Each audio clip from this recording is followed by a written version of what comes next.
Basically, the lady that you see in the thumbnail is Dr. Keiva Lark. She is 53 and she has well, she was put on administrative leave, but she was since fired by the school, and she faces counts of lewd and lascivious conduct and lewd offense against a student by an authority figure, according to a probable cause affidavit obtained by People magazine. So all of the things that we discuss in this video today will be linked down in the description.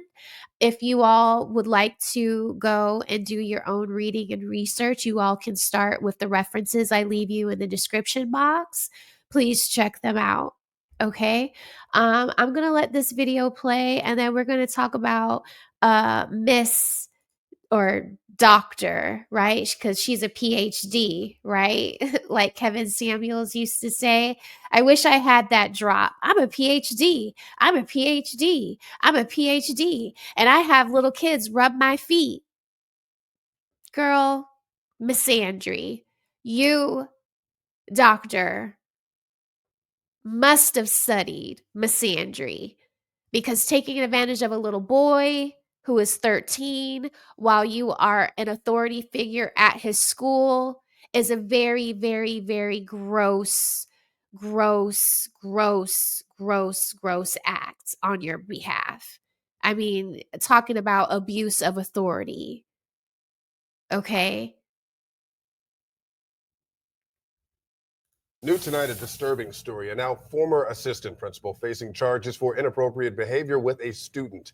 Dr. Keiva Lark worked at Lake Marion Creek Middle School. The Polk County Sheriff's Office says she told a 13-year-old to be sent to her office to rub her feet. They say he did what he was told, and Dr. Lark allegedly scolded him, telling him to rub her feet like he loved her. That student also telling investigators Lark called him sexy chocolate on one occasion. Tonight, she's charged with lewd and lascivious conduct and lewd offense against a student by an authority figure. So They should never be allowed that anywhere. was that on Dr. Clark. Trifling, just trifling as she want to be. Y'all heard that, right?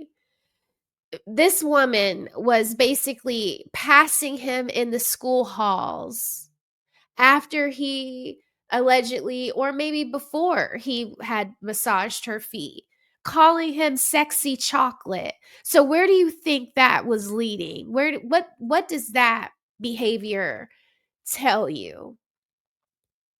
Does it tell you that she was going to one day take him to the fair, bring him over to her house to bake cookies, or bring him to the couch on her office and get her back cracked? Because I think that's what she was looking for from a 13-year-old student who she had rubbing her feet very inappropriately at school. And let me say something. Just let me say something. If I'm working at a school and I hear or see, or a student comes and tells me, because I'm cool, like children love me. I don't know if it's because of my size, and I just have a very youthful uh presence that children gravitate towards me, and they just want to tell me everything, and they just want to just be up under me. If any student would approach me and say, "Oh, Miss Raquel, Miss Rose, Principal Lark is making me touch her feet every day, and she's calling me sexual chocolate or sexy chocolate," I would confront that person. I would be like, Dr. Lark, let me email Dr. Lark. Good morning, Dr. Lark. Can we meet for lunch to have a discussion? Because I have a few concerns. And at that lunch, I would ask her, say, what's up? So, I hear from the students that you're calling them sexy chocolate and that you're making them rub their feet. And do you know that her justification of doing this was, one, she was trying to humble the student. He got in trouble for throwing something in class, and so she was trying to give him something to do with his hands, something that she felt would humble him. My question to you, Dr. Clark or Lark, right? Dr. Lark. My question to you, Dr. Lark, is what was the comment in the hallway? What was the comment "sexy chocolate" for? Was that also to humble him, or was that a way for you to groom him for the next inappropriate thing that you have on the menu? I would just like to know. This is, like, woefully inappropriate. If my back hurts and I'm hurting, I might ask my son to bring me an ice pack, or "Son, can you bring me my heating pad? I love a heating pad." Okay? And that's the extent of it. I have had a restaurant, and I have a child, and we have a dog. The first thing that pops into my mind when I'm trying to humble my son is to get him to wash the dishes, take out the trash, vacuum, dust.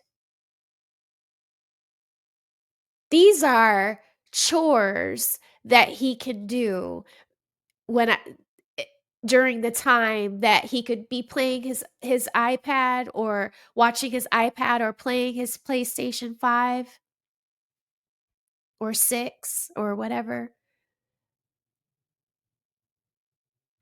That's humbling him. You're not in class because you were throwing trash, so now, young man, I'm gonna have your little butt walk around this school and pick up all the trash.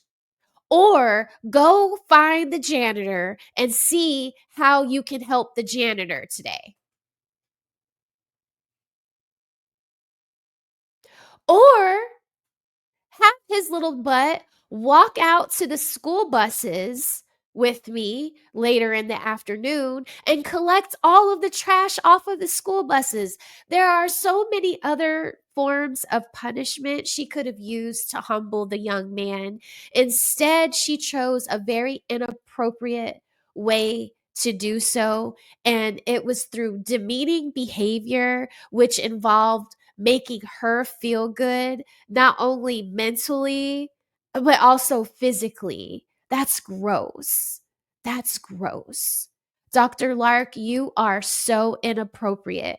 I am so interested in hearing what your background is, what you studied in your PhD program. I wonder if it has to do with children, since you are an assistant principal. So then you should freaking know better than to have some 13-year-old massaging your feet, telling him that you're teaching him what foreplay is, because if you do the reading, you will see that that is what she said to him, and that is what another student heard her say.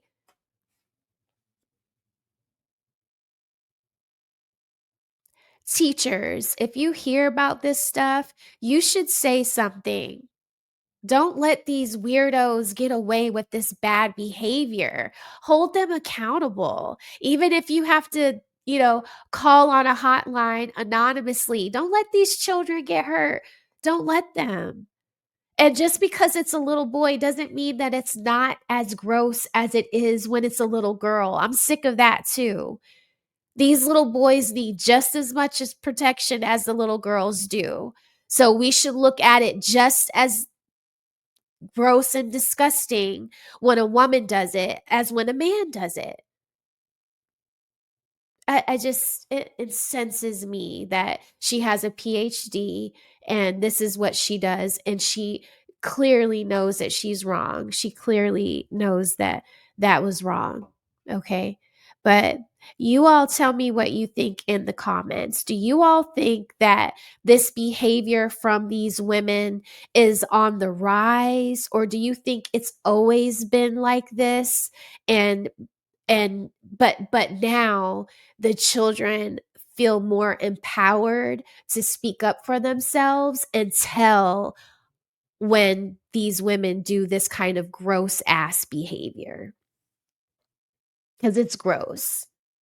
Rubbing your teacher's stinky feet or your principal's stinky feet, having your assistant principal flirt with you in the hallway when she looks as old as your grandmother, I'm sure is embarrassing and doesn't feel good. Usually boys are flattered when the teacher is hot and is, younger looking and but even then it's wrong and it's not appropriate just because they want the attention.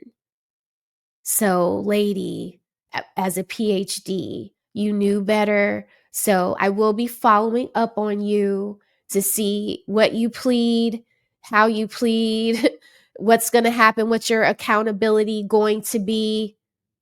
I will be following up on you. So, y'all let me know what y'all think in the chat. Is this on an uprise? Do you think it's always been like this? I know a lot of my followers are men. Were there teachers that, you know, came on to y'all when y'all were in middle school and in high school? I would like to know that too. The research says that 1 in 6 men have been sexually abused. And they say that number is only 1 in 6 is low because men won't even say that this has happened to them.